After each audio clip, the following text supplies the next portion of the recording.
Hello and welcome to NJBIZ Conversations. I'm your host, Jeff Kanij. My guest today is the business manager of the International Union of Operating Engineers, Local 825, and friend of the show, Greg Lalevee. Greg, welcome back. Thanks, Jeff. It's great to be here. Oh, thanks for joining me. I appreciate you taking the time. We're going to talk a little today. What we're going to talk about today is a little bit different than we usually talk about infrastructure and stuff like that. Although we'll get to some of that. Mainly, what I was interested in is something that's relatively new that you folks have started. It's a joint degree program between the local and the Hudson County Community College. As I understand it, it's funded in part through a state labor department grant, and it combines an apprenticeship with your union and coursework at the college. That's probably, I'm guessing, a fairly simplistic description. So why don't you walk us through it? Where did this come from, and how does the program work? Sure, and your description is simplistic, but it's accurate. Okay. We received a grant from the state, an NJ grant, and that allowed us to collaborate with Hudson Community College to put our apprentices on a path to get a college degree. So they were given a certain amount of credits by virtue of the work they do as an apprentice. There's practical work as well as classroom work in their road along the apprenticeship. And then on the other side, they had to do traditional classroom work at Hudson Community College. And when those combined, they were granted a degree in technical studies. Okay. All right. Now, and I know that I've spoken to you before, and we've at NJBIZ we've covered a lot of your union's efforts to kind of train your members in the kind of skills that they need, which is a lot. It's a lot. Let's just leave it at that. There's a lot that they have to know. I'm guessing that this goes toward getting them up to speed and everyone knowing what they need to know for some of the complex work that you have to do. Sure, absolutely. Over the past number of years, we've seen a substantial number of digital platforms come into our world. So the cranes that you see on jobs have fairly sophisticated computers on them that deal with everything from the weather to the operating conditions of the machine to the amount of weight on the hook and whatnot that the crane's handling. Lots of feedback coming back to the operator. Same thing in the excavating equipment. There's now GPS controls on bulldozers and excavators that help guide. You can actually flip a switch and the blade would move itself almost like an automated vehicle. There's some work to be done before you can put it on automated.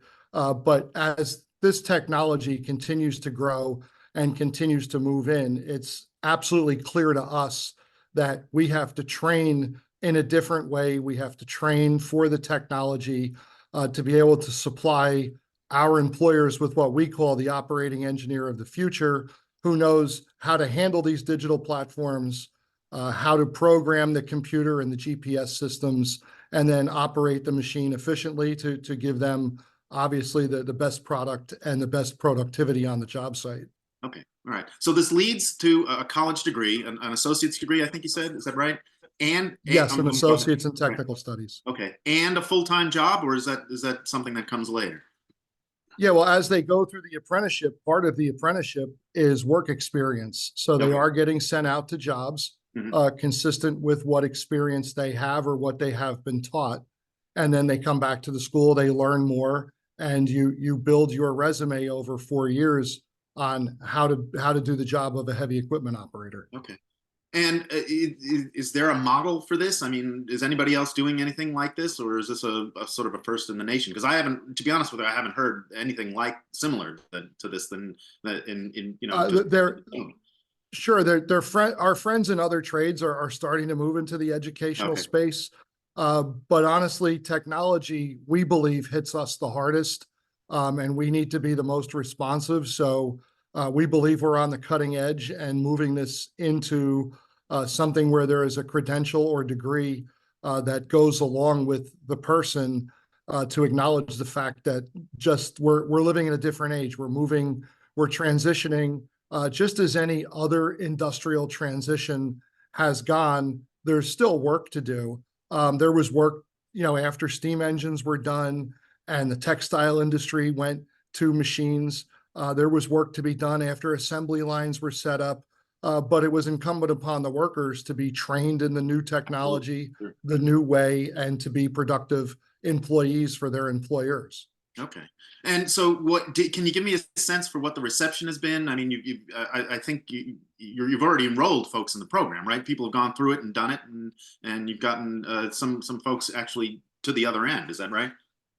Yes, we graduated 22 people Okay. on May the 16th who have their associates in technical studies. Our employer base is extremely supportive of this initiative. The thought that they're going to get a much more well-rounded employee Sure. and taught other things, even in the general studies area. The apprentices are taking English classes, they're taking basic math classes, they're taking a basic speech class. So even so far as what would be soft skills or general studies, we're sending a much more well-rounded employee out Sure. to our employers, which is our goal. Okay. All right. Well, that's an interesting. I want to ask you about that too, about the goals you have in mind. First, the funding. I mentioned the Labor Department grant. Is that something that's continuing, or do you need to work on funding again and again? Well, we're going to have to reapply, Okay. and the goal there is to eventually to make this something that's not necessarily dependent on government funded, Okay. Mhm. where it could fund itself. But of course, the help from the government will help us establish how we do this, what the curriculum needs to be, and to show the success of it so that we can continue to build this out to be its own standalone initiative. Okay, so then that brings us to the question of how you measure success. You mentioned showing that it's a success. What does that mean in this context? Just getting people into jobs with an associate degree, or how do you gauge how well you're doing with this? Well, eventually we see our people will be, and they are currently on job sites where we have to interact with superintendents, with inspectors, and other people. So having an apprentice who's been exposed to a speech class, for any of our mechanics who have to write reports about a broken down piece of equipment, to have had a college level English class in composition. Okay. These are all building blocks to making a better employee and somebody that we hope that our employers would integrate into their companies. Most construction is perishable. People build careers on a bunch of temporary jobs, but we're hoping that we can get people who fit inside the fabric of the companies they work for and can serve in a multitude of roles, handle a multitude of tasks, not necessarily 100% operating equipment, that they can be a good ambassador for their employer, like any good employee would want to do. Okay, well, it sounds like you're well on the way. If we could now, I'd like to talk a little bit about some of the work that these folks would be doing, starting with the Gateway program. In the past few weeks, a lot of the final pieces seem to be falling into place. Some of the folks who were involved in it said that they've reached the point of no return. I'm wondering if you, in your experiences, is that what you're seeing? That project is really on the way now, and it's going to start. People are going to start to see the fruits of your labor, for example. Yeah, the project is really starting to gain momentum. Back at the beginning of the year, the first real project started. There's some utility relocation and a bridge being built on Tunnelly Avenue in Jersey City. Okay. The contractor is well underway. The project is moving along quickly. There's some work being done on the New York side. There are some utilities that need to be relocated on the east side of the tunnel project. There's work to be done to stabilize some of the soil in the middle of the river, which has already commenced. So that's moving. And then the tunnel itself is going to be drilled in two separate segments. One's called the Palisades segment, which will go from the Tunnelly Avenue work that's being done now, because that will be the portal. And then that will take it to a shaft that's right about on the Hoboken-Weehawken city lines. That project is out to bid. Okay. The bids are back in. We're just waiting for GDC to go through their process and award the project. But from all indications, they want to be drilling by the end of this year. At the end of this year, wow. And then, yeah. Okay. Yeah, so this thing's really starting to take off and move. Mhm. Yeah, well, I mean, that's what everybody's waiting for, right? I mean, when is the tunnel going to start? When are you going to start digging the tunnel? So that's fascinating that you're expecting it by the end of the year. Yeah, and a project like this is massive in the first Mhm. instance. To drill that entire tunnel, I had somebody ask me, well, can't we drill from both sides and meet in the middle? That's impossible. So we're only going to go one direction Okay. from New Jersey to New York, but two shafts, so there will be two crews and two boring machines working at the same time. One of them will launch, the other one after the first is about 1,200 feet into its work. And then they'll work side by side until they get to the shaft in Hoboken, Weehawken. By then, the next project in a perfect world will be bid and awarded, Okay. and the next contractor will be ready to take over and move forward from there. Okay. So, but this is going to be, by the time you get tunnels drilled completely, all the utility relocation done, tracks done from the Lautenberg station all the way through the tunnels. And then let's not forget, part of the entirety of the project is to take the existing tunnels, rehab them, because so much of the Right. switch gear and signal lights was compromised when the tunnels got filled with salt water Right. from Hurricane Sandy. So, there are steps in the project to mitigate any potential future disaster like that, floodgates and whatnot. So, Okay. this will be about a 10-year process to All right. complete, but it's Wow. really got momentum now. Okay. Yeah. And can folks actually see some of this work now? I mean, because that's going to really drive it home to people when they actually see your folks out there doing this kind of stuff. Is there stuff that folks can watch now? Well, well, as people go down Tunnelly Avenue, there's obviously a construction site there. Okay. So that's part of this project. It's one of the things that happens though with tunnel construction. It's 150 feet below our feet. We're not Right. going to see it. Right. Um, to try to draw a parallel, my members have been working for approximately 8 years on a water tunnel under the Hudson River in New York State, right around Newburgh. Okay. The tunnel is 800 feet down. Mhm. People drive past it every day. You wouldn't know that there is a mining machine sending rock up to the surface every day Mhm. that's being handled and rehandled, moved off site, and all the associated work that goes for a project like a water tunnel. It gets lined with stainless steel. But my point is that it's going to be very hard to actually see it. Okay. And GDC, the Gateway Development Corporation, is being very sensitive also to how much construction activity is going to happen in that space, Sure. right where the shaft will be on the Hoboken Weehawken line, because it's a residential area. Right. Right. There'll be no drilling on the weekends. Same thing, that'll be all maintenance work. So great care has been done almost to make this a very passive thing that people don't see all the time, but it'll be moving at the pace it needs to move at. Okay. We're all aligned in one goal, to have this thing done ahead of time and under budget. All right. And it sounds incredibly complex working in an urban environment like that. Do you know what you're facing now? Is there something that could be something unforeseen, or do you pretty much know what to expect as you start to move this forward? Well, I think we know what to expect. And part of the challenge is going to be the spoils from the tunnel will be coming out in that spot on Tunnelly Avenue and then have to be trucked away. So there will be traffic for a certain period of time, from the extra trucks coming in and out. That's the activity people are going to see. And Okay. that activity is liable to frustrate more people than become awed by the tunnel being drilled. Well, But yeah, it goes along with it though.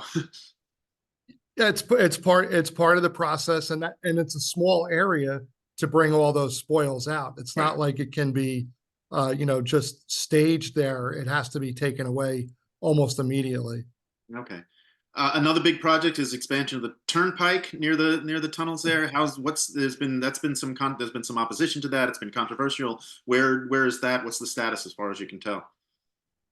Well, from what I can see, the project is still moving. The Okay. Turnpike Authority continues to move on. They're having their requisite public hearings with Coast Guard and other necessary agencies.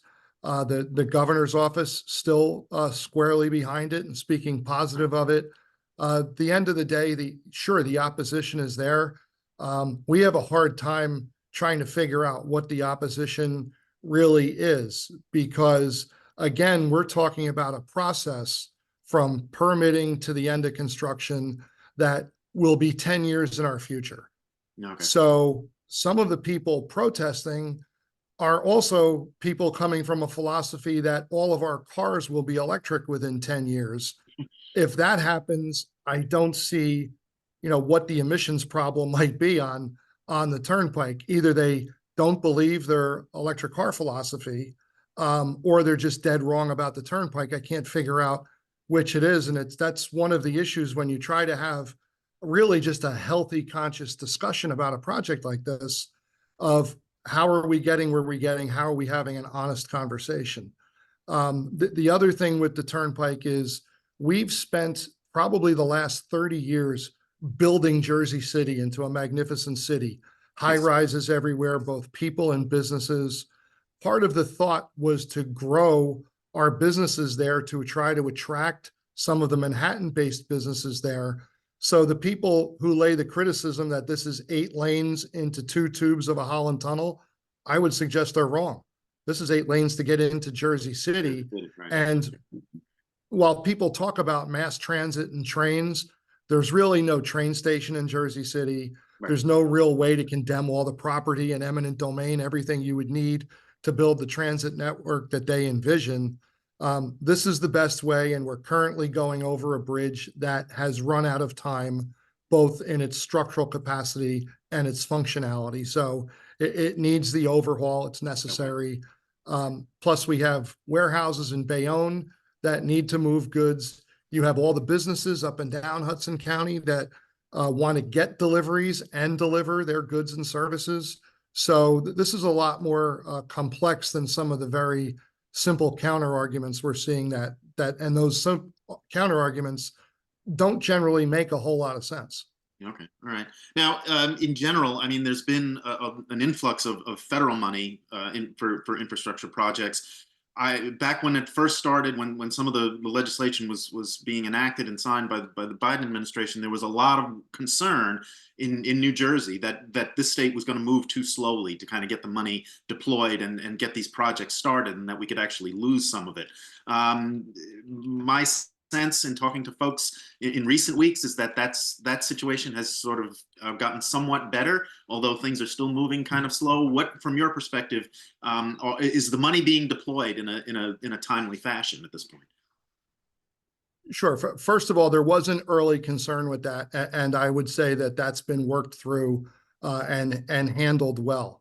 Okay. When we look at the size and scope of the bipartisan infrastructure bill, 1.3 trillion, there needs to be an administrative and a bureaucratic system to move everything, move paperwork, move money. It takes a good 1.5 to 2 years to put that system and that infrastructure, if you will, together to move everything. So it's starting to move now. I would venture to say that within the next 18 to 24 months, we're going to see a lot of bipartisan infrastructure dollars flow.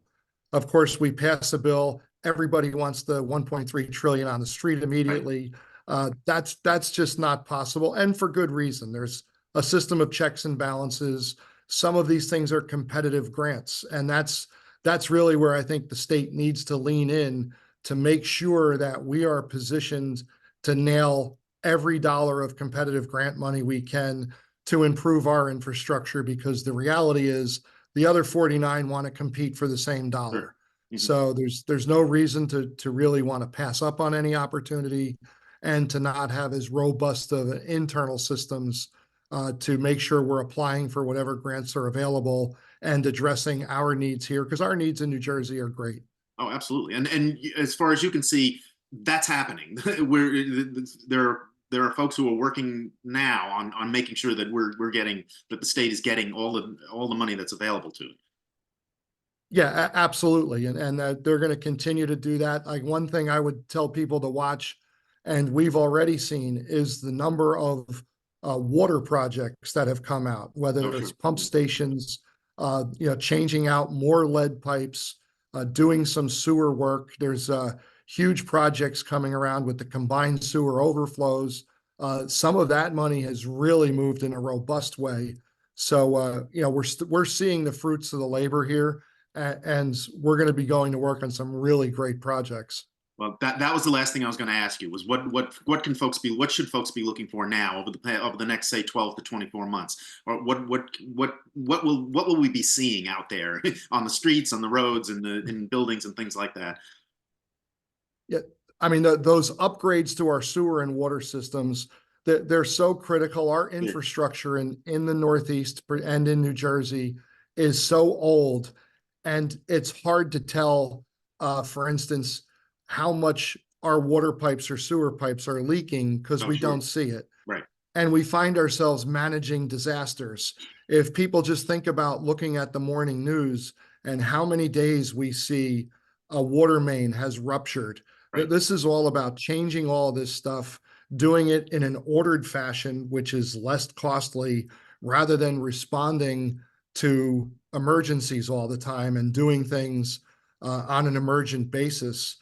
For instance, the tunnel that our members are building in New York, that juncture of New York City's aquifer has been losing 35 million gallons of drinking water every single day. Oh, wow. Okay. And just by sealing the leak at this juncture, so much of that'll be preserved. And of course, there is some erosion going on, but you can't see it. It's subsurface.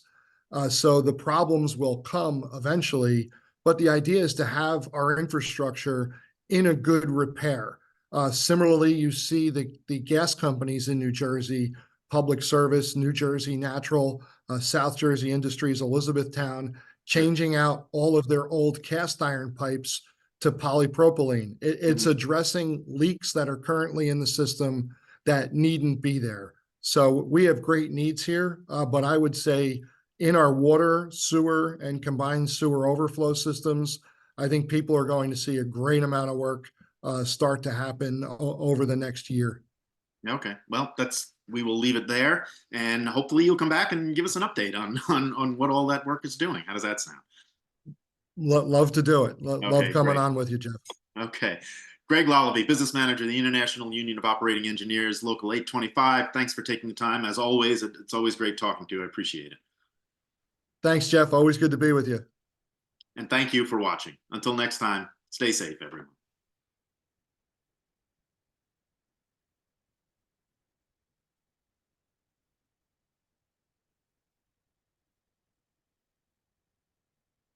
I'm going to have to just end it because I don't, again, I'm just, all right. Well, Well, I can't. Looks like the audio was good this time.